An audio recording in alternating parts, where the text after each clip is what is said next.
നമസ്കാരം. ഞാൻ doctor mini Nair. നിങ്ങൾക്ക് എല്ലാവർക്കും അറിയാവുന്ന പോലെ ഇന്ന് UPSCയുടെ റിസൾട്ട് വന്നു. എല്ലാവരും അറിഞ്ഞു കാണുമായിരിക്കാം. റിസൾട്ട് നമ്മൾ കുറച്ചുകൂടെ മുമ്പേ പ്രതീക്ഷിച്ചാണ്. പക്ഷേ ഇൻ്റർവ്യൂ കഴിഞ്ഞിട്ടേ ഉള്ളൂ കേട്ടോ. കഴിഞ്ഞ അവസാനത്തെ ഗ്രൂപ്പിൻ്റെ ഇൻ്റർവ്യൂ കഴിഞ്ഞിട്ട് ഏകദേശം ഒരാഴ്ച ആകുന്നതേ ഉള്ളൂ. പക്ഷെ അപ്പോഴത്തേക്കും റിസൾട്ട് വന്നു. റിസൾട്ട് വരുമ്പോൾ ഉള്ളൊരു പ്രശ്നം എന്താണെന്ന് വെച്ചാൽ, നിങ്ങൾ നേരത്തെയുള്ള വീഡിയോസൊക്കെ കണ്ടാൽ നിങ്ങൾക്ക് അറിയാൻ പറ്റും.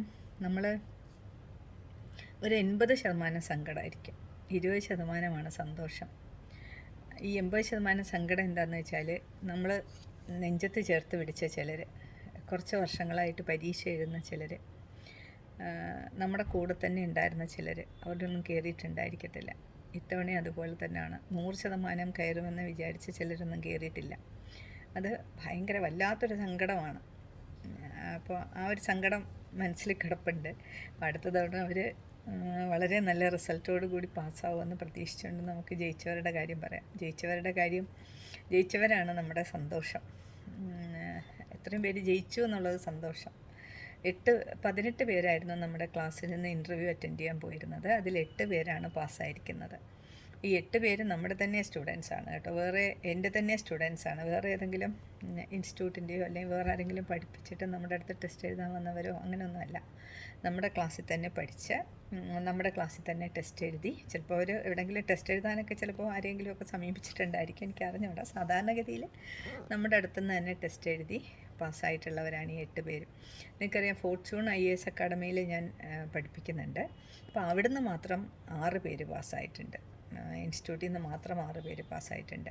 അപ്പോൾ നമ്മൾ പാസ്സായവരുടെയൊക്കെ പേരും വിവരങ്ങളും ഒന്നും പറയുന്നില്ല. 8 പേരാണ് പാസ്സായിരിക്കുന്നത്. അപ്പോൾ പാസ്സായവർക്ക് അഭിനന്ദനങ്ങൾ.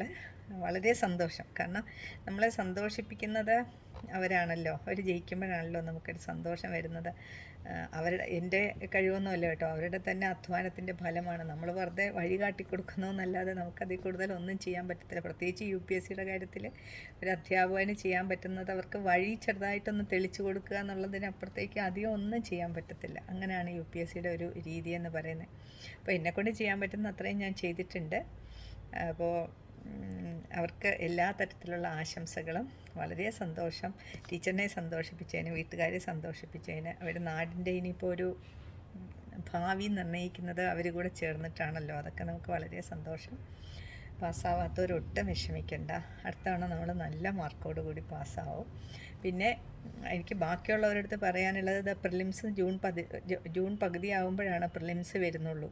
അത് ഓർത്തോണം. മെയിൻസിനും പ്രിലിംസിനും ഇടയ്ക്ക് വളരെ ചെറിയൊരു ഗ്യാപ്പായിരിക്കും ഉണ്ടായിരിക്കുന്നത്. അതുകൊണ്ട് ഇപ്പോഴേ പഠിച്ചു തുടങ്ങണം. എന്നാൽ മാത്രമേ അടുത്ത തവണ നമുക്ക് സന്തോഷിക്കാൻ പറ്റത്തുള്ളൂ. അതുകൊണ്ട് എല്ലാവർക്കും വളരെ നന്ദി. പാസ്സായവർക്ക് പ്രത്യേക അഭിനന്ദനങ്ങൾ. ഇത് കാണുന്ന നിങ്ങളും ഒക്കെ അവരെ അഭിനന്ദിക്കുമെന്ന് ഞാൻ വിചാരിക്കുന്നു. വളരെ സന്തോഷം.